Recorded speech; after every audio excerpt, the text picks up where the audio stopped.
Okay, fight fans joining us now. Not in Australia. He's in Vegas blowing his bag that he won a couple weeks ago in Cleveland, Mr. Stevie Spark.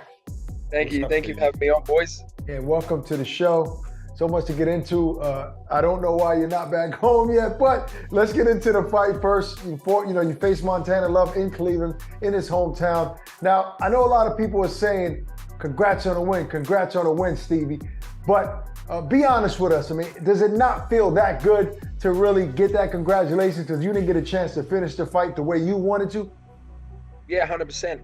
Like, as bad as it was, with what Montana done, I still feel like I was robbed of a victory that I could have been a great knockout, So, yeah, in a way, it's in essence, it's good, but also, I would have liked to have got that knockout win, and it feels a lot more, a lot better when you get that sort of win that way. But is it enough for you to say, you know what, let's run it back because I want to beat you legitimately, like with a victory, not a disqualification? Yeah, for sure. I mean, if Eddie wants to pay the money and put it more in my favor this time, like why should I have to come into Cleveland again and why should I have to do things the hard way? So, if it makes sense and it's in the right spot and the money's there and that, sure, why not? I mean, I got the knockdown.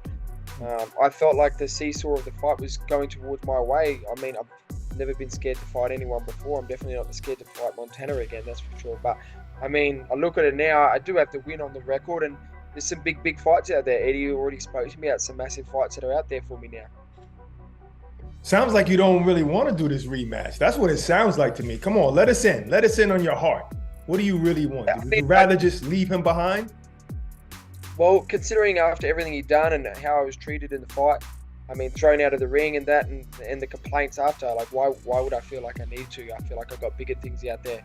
And there is bigger things out there now. Like, unfortunately, there's a DQ loss on his record now, and he has to rebuild. I took the biggest chance on this. Like, no one gave me a chance. None of you guys, no one here in America gave me a chance. No one thought I'd get a knockdown like that and have so much dominance. Very true.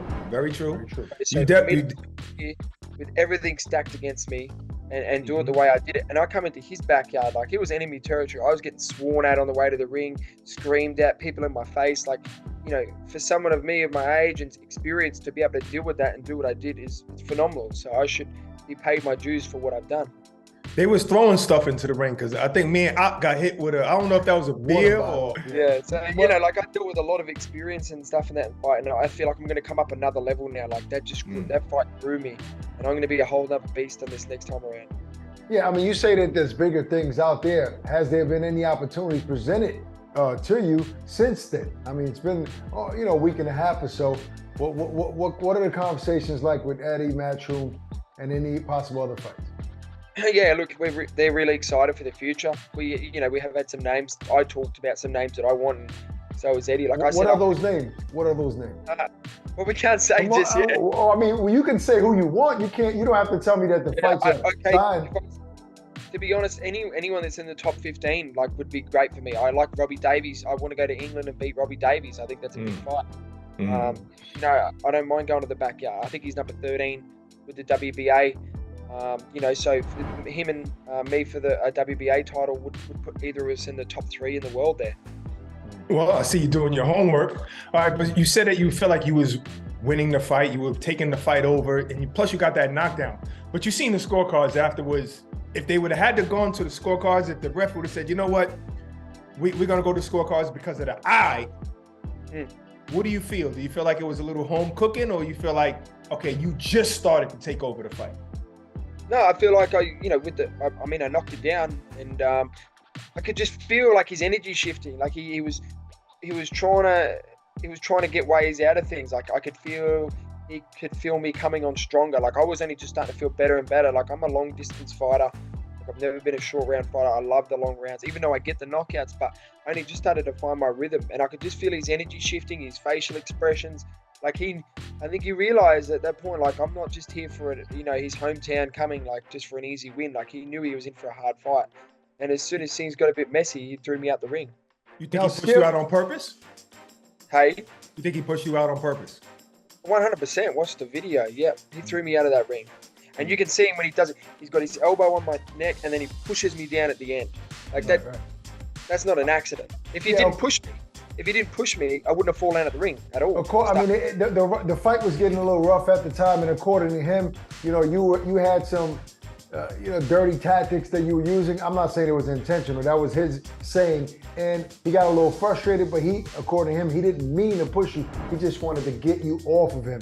You know, we don't know the intention, but I guess it looks that way because most people felt that. Well, he tied me up in the center of the ring and pushed me from one side of the ring all the way to the other. That's a strange way to get someone off you when there's a referee. Now, before that, Stevie, skill-wise, right? Well, what did he present to you that was difficult? Like, was he the most skilled fighter you had been in to that point and been in the ring with? Yeah, like each fighter has their own, you know, their own little things that they do really well, and obviously Montana being a southpaw, it always makes it that little bit more trickier. He was definitely like.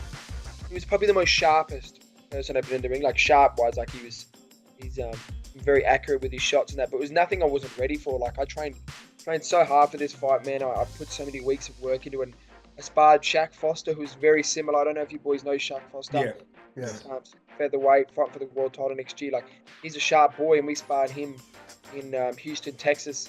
Couple of times. I also sparred with Austin Trout. Like, so I had some good rounds in there. But you know, on fight night, when the nerves are up, the adrenaline's up, everyone's that little bit sharper, that little bit quicker, and the 8-ounce gloves on. Like he definitely punched harder than what I thought he would.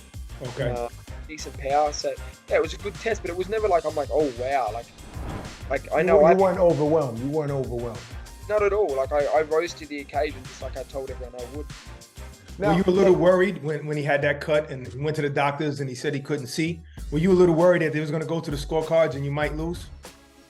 I don't know. I just didn't want the fight to stop. I was like, I want to get a knockout here. Like, I just wanted to keep the fight going. Like, even when I got thrown out the ring, I jumped back in the ring and did less than what he did about the eye, and I was ready to go again. Like, I was keen to go. I just wanted the fight to keep going. Right. You didn't get hurt at all when you fell out of the ring. Well, I had to tuck my neck. And I don't think, like, you know, you wait at the time when you got so much adrenaline in you. Yeah. It's one of those things. And then after the fight, like I watched it, I'm like, no, that was dangerous. Like everyone's saying, oh, it should have been this, should have been that. But what if I landed on my neck? Would people be saying the same thing? All right. So were you okay with the referee's decision at the time? Not in hindsight, but at the time, did you want to continue? Were you upset that he stopped it? Yeah, of course. I always wanted to keep fighting, you know. And then I've watched it back. I'm like, you know what? No, that's dangerous. Like that was completely dangerous. And to look back on it now, everyone's like saying, oh yeah, you landed on your feet or you did this or you did. But it's like no one would be saying that if I landed on the concrete on my neck and I ended my career and never walked again. How about that? Yeah. No, but that's just the point though.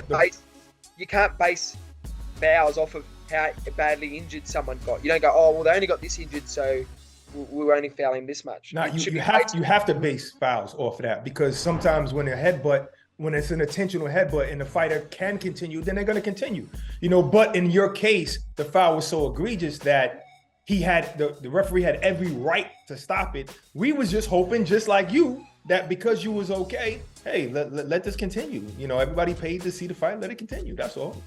Yeah. And I think Montana would be kicked, like, you know, because it's not how he wants it to go either. I'm sure he doesn't want that to happen, you know, but I guess he was just caught up in the moment and emotional.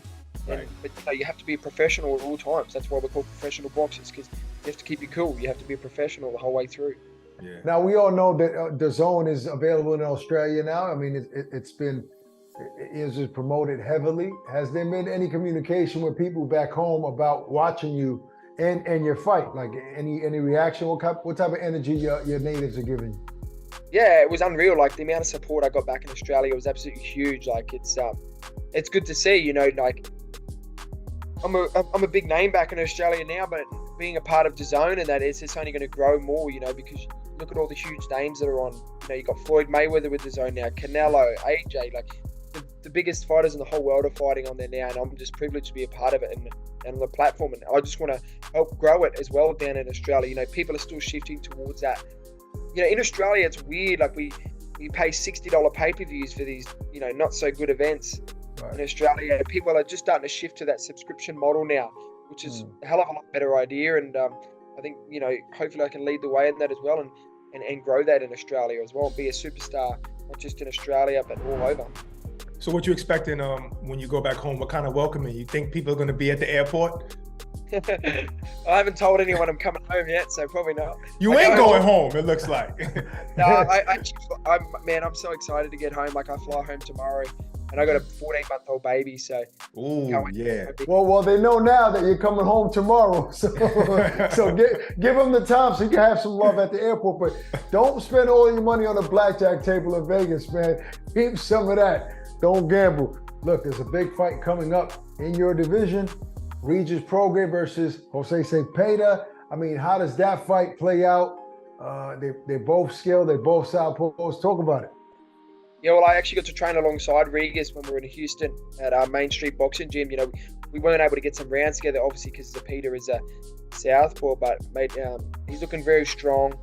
And that's definitely a 50-50 fight. Like, it's going to be one of them pick 'em fights, and I'm going to be watching for sure. You know, like, I'll be going up in the WBC rankings now even more because Montana was number 13. So, you know, these boys are fighting for the WBC world title. So I'm going to keep a close watch on it. But if I had to tip someone, I'm going to go Regis by like this much, just a little bit. It's going to be one of the fights. But I think Regis will get the job done.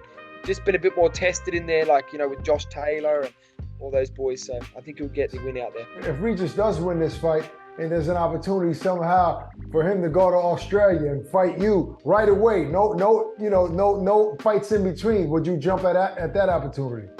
110%. Give me Regis Prograis next, I'd do it. Looking forward to seeing you, whether it's with Montana Love, a rematch, or somebody else. You bring a lot of energy to a fight. We witnessed it front center. So looking forward to seeing you back in the ring. Congrats, champ. Appreciate that. I'm excited to get back in there. Yes, sir. All right, take it easy, brother. Introducing the new DAZN Boxing Show podcast. No matter the time or the place, getting your boxing content has become easier than ever. Tune in as we give you exclusive insights, predictions, fight night recaps, and more alongside the biggest names in the game. All for free. Available globally every Thursday across all audio streaming platforms and with new episodes dropping weekly to give you the latest news. Just type in the DAZN Boxing Show podcast, listen in, and enjoy.